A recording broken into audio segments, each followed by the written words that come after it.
오늘 말씀의 제목은요, 아기 예수님이 지금 이 땅에 오신다면이에요. 오늘 성경에 보니까 아기 예수님이 어디에 태어나셨어요? 베들레헴에 태어나셨습니다.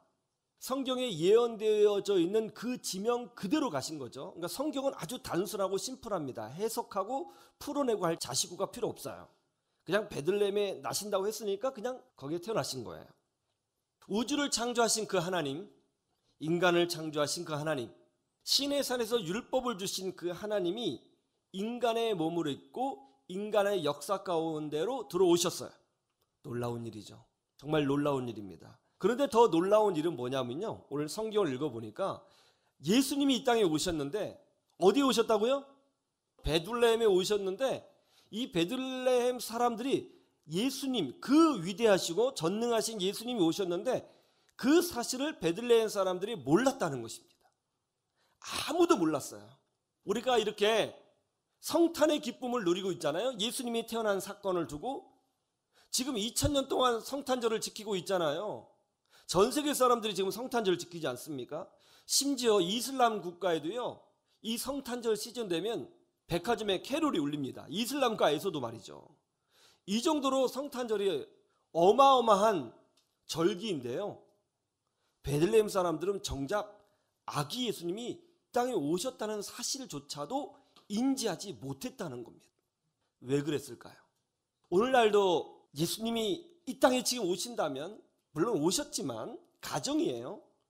사이비 교주의 임재를 말하는 게 아닙니다. 그냥 아기 예수님이 초림으로 만약에 여기 오셨다면 우리는 알 수 있을까요?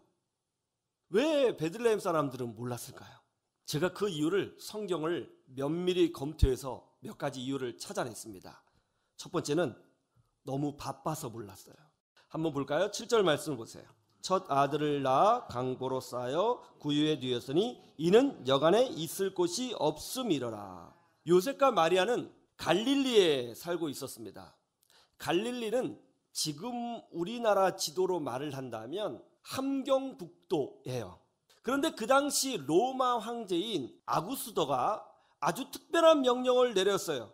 로마 제국 아래에 있는 모든 사람들은 원래 자기 마을로 돌아가서 호족 등록을 하라.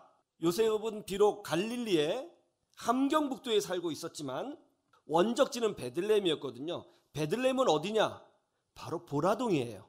지도로 보면 딱 그렇습니다. 할렐루야. 굉장히 먼 거리죠. 그래서 갈릴리에서 베들레헴으로 내려갔습니다. 밤에 도착했습니다. 모든 숙박업소를 알아봤는데 빈 방이 없었어요. 바쁜 날이었습니다. 사람들로 북적이었습니다. 인구 조사에 참여하기 위해서 모든 사람들이 고향으로 이동하는 시기였어요. 그런데 마침 마리아에게 산통이 왔습니다. 아이가 태어날 것 같은 거예요. 그래서 급하게 아무것도 없는 마구간에 들어가서 그곳에서 예수님을 낳았습니다. 그리고 아기 예수님을 헝겊으로 둘둘둘 싸서 누일 곳이 없어 말 밥통인 구유에 뉘었다는 거예요. 예수님은 사람들이 가장 바쁜 시간에, 분주한 시간에 이 땅에 오셨어요. 그래서 사람들은 예수님을 만나지 못했습니다. 왜 바빴어요? 인구조사 때문에 바빴습니다.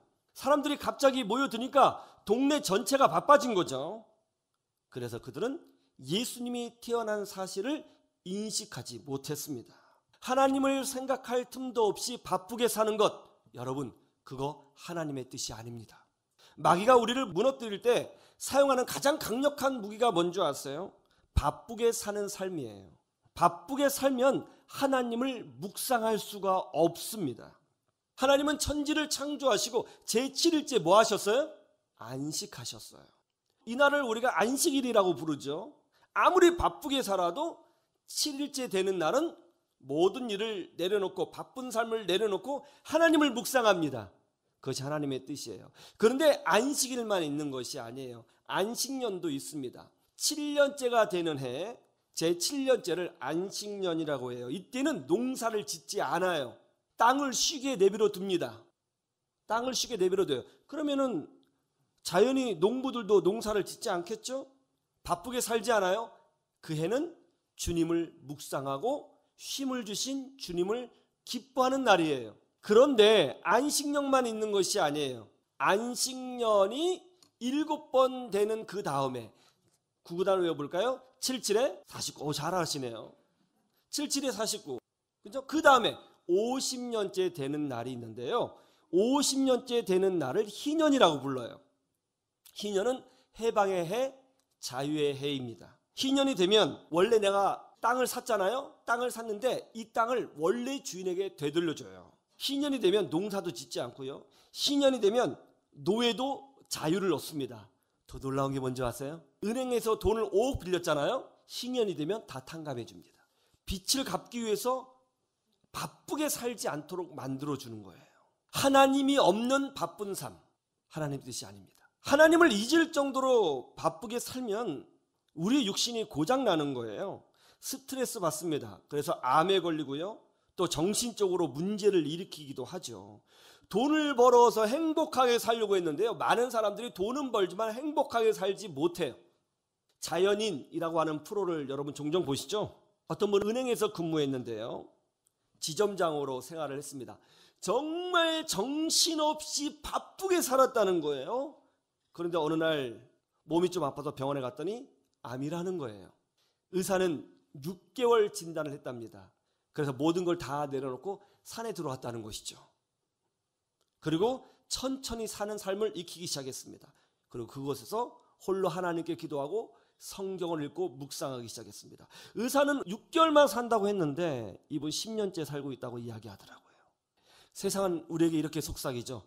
바쁘게 살아야 돼. 그게 잘 사는 거야. 바쁘게 살아.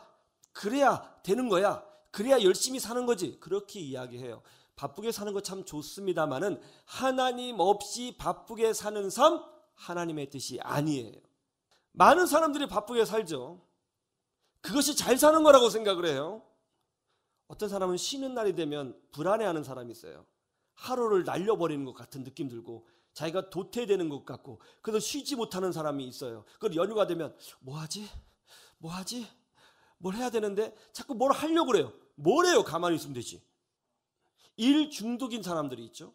너무 정신없이 살아요. 그래서 하나님을 잃어버립니다. 너무 정신없이 사니까 하나님을 찾는 법을 잃어버립니다. 너무 정신없이 사니까 자기의 현실이 어떤 처지인지 인식하지 못해요. 너무 정신없이 사니까 자녀들이 어떻게 정신적으로 망가지고 있는지 깨닫지 못해요. 너무 정신없이 사니까 자기 영혼이 병들고 있는 것을 알지 못해요. 그래서 예수님이 오셔도 알지 못하는 것입니다. 폴 월셔 목사님은 이렇게 말합니다. 하나님을 잃어버리고 그냥 바쁘게 사는 것은 우리의 영혼을 망치는 길이다. 하나님을 잊을 정도로 바쁘게 사는 삶이 아니라 하나님과 동행하며 바쁘게 사는 삶, 의미 있는 삶, 가치 있는 삶, 복된 삶, 축복의 통로가 되는 삶, 그런 삶을 살아야 된다는 거예요. 여러분의 마음을 분주함에 두지 말고 하나님에게 두시기를 주님의 이름으로 축원합니다. 두 번째는 왜 베들레헴 사람들이 주님을 알지 못했어요? 화려한 곳만 보다가 그렇게 된 거예요. 뭐라고요? 화려한 곳만 보다가. 오늘 말씀에 보면 역사적으로 아주 유명한 인물들이 나와요. 한번 1절 보세요.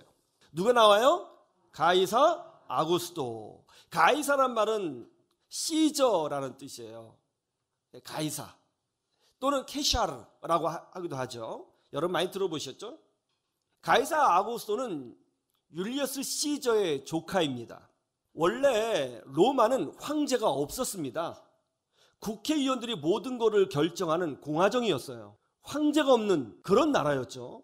그런데 율리어스 시저가 스스로 로마의 황제가 되기를 원했어요. 그러다가 실패했습니다. 그 실패한 모습을 본 시저의 조카인 옥타비아누스가 생각을 했습니다. 저렇게 하면 황제가 못 되는 거구나. 나는 성공하리라. 그래서 옥타비아누스가 세력을 많이 얻은 후에 황제 제도를 반대하는 사람들을 다 제거하고 로마의 첫 번째 황제가 돼요. 그 옥타비아누스가 바로 올 성경에 나오는 가이사 아구스도예요. 절대 권력을 가지고 있었죠. 로마의 초대 황제입니다.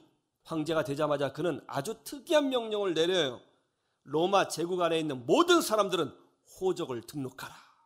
아이러니하게도 말이죠. 공화정을 무너뜨리고 황제 제도를 채택한 이 로마는요, 그때부터 비약적인 성장을 이루게 됩니다. 황제의 권력 아래 로마는 아주 커지게 되고요, 막강한 군사력을 얻게 되고 막강한 경제를 획득하게 되죠. 그래서 가장 탁월한 황제로, 가장 지혜로운 황제로 역임받는 사람이 옥타비아누스, 바로 가이사 아구스토예요. 그런 다음에 누가 나와요? 그 다음에 나오는 사람이 수리아. 여기서 수리아는 오늘날 시리아를 말하는 거예요. 시리아의 총독인 구레뇨입니다. 그 당시 로마는 유럽을 지배하고 있었고 북아프리카를 지배하고 있었고 중동을 지배하고 있었습니다. 그런데 그 많은 지역에서 가장 중요한 지역이 어디냐라고 하면 지금도 역시 마찬가지이지만 시리아 지역이죠. 시리아 지역이 유럽과 중동의 가운데 있기 때문에 굉장히 전략적으로 중요한 지역입니다. 이 지역에 총독이 되었다는 것은 로마 황제의 절대적인 신임을 받고 있다는 의미가 되는 거죠. 총독은 사법권과 행정권을 모두 가지고 있는 절대 권력의 리더였습니다. 그 사람이 바로 구레뇨예요. 구레뇨가 시리아의 총독이었습니다. 사람들은 모이기만 하면 로마 황제의 이야기를 하는 거예요. 모이기만 하면 시리아의 총독인 구레뇨의 이야기를 하는 것입니다.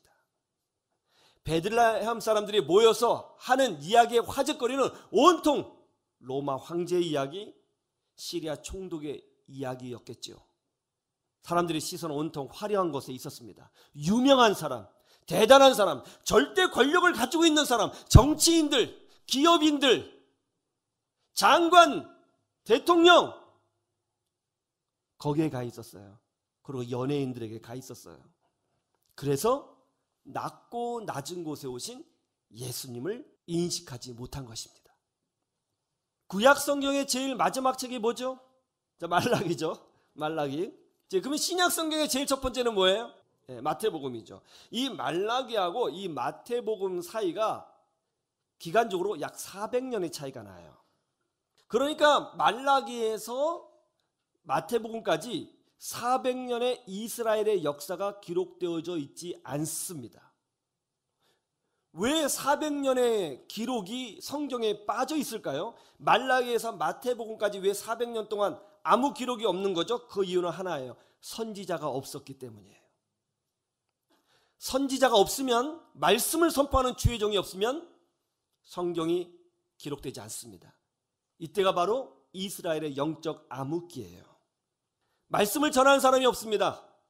메시지를 주는 자가 없어요. 설교하는 사람이 없어요.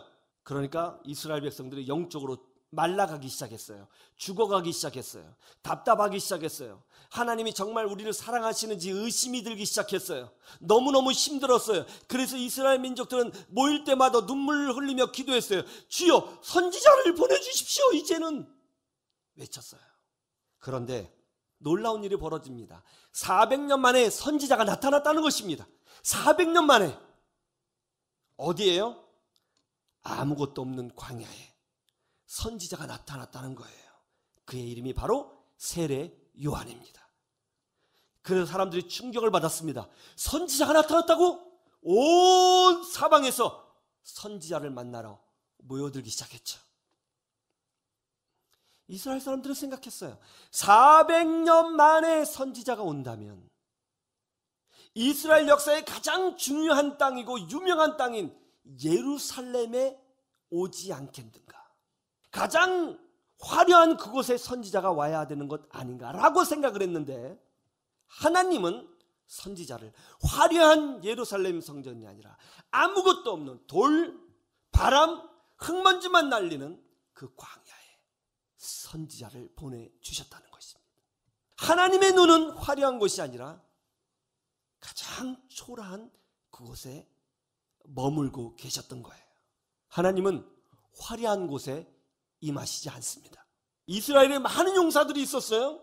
키가 크고 똑똑하고 잘생기고 능력 있고 아주 유명한 가문의 자녀들이 많이 있었습니다. 그러나 하나님은 가장 낮고 가장 작은 베들레헴으로 가셨고 거기서 가장 작은 막내 출신인 다윗을 선택하셨습니다. 하나님은 화려한 곳에 임하시지 않습니다. 예수님은 이스라엘의 왕이요 온 세상의 왕이신 예수님은 예루살렘 성 안에서 태어나셔야 한다고 생각했어요. 그래서 동방박사들이 왕으로 오셨으니까 왕궁에 계시겠지 생각하고는 예루살렘 성전으로 찾아간 거죠. 그러나 주님은 거기 계시지 않았습니다. 우리 주님은 마구간 말구유에 누이셨습니다. 하나님은 화려한 곳에 임하시지 않습니다. 만약 아기 예수님이 지금 이때 이 땅에 오신다면 어디서 태어나실까요? 화려한 조명에 있는 대형교회? 아니면 국회의사당? 아니면 청와대? 아니면 대기업 회장님 사무실? 큰 병원, 대형 병원에서? 어디에서 태어나실까요? 하나님은 화려한 곳에 임하시지 않습니다.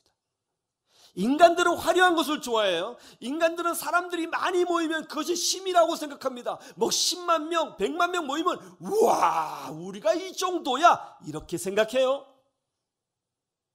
그러나 하나님은 작고 초라하지만 얼마 되지 않지만 진심으로 하나님을 사랑하는 그곳에, 진심으로 주의 은혜를 사모하는 그곳에, 목마른 사슴의 영혼을 갖고 하나님의 은혜를 기다리는 그곳에 지금도 동일하게 임재하시는 줄로 믿으시기를 주님의 이름으로 축원합니다. 지금 이때 예수님이 오신다면 어디 오시냐고요? 바로 은혜를 구하는 바로 여러분 집에 오시는 거예요. 믿으시기를 주님의 이름으로 축원합니다.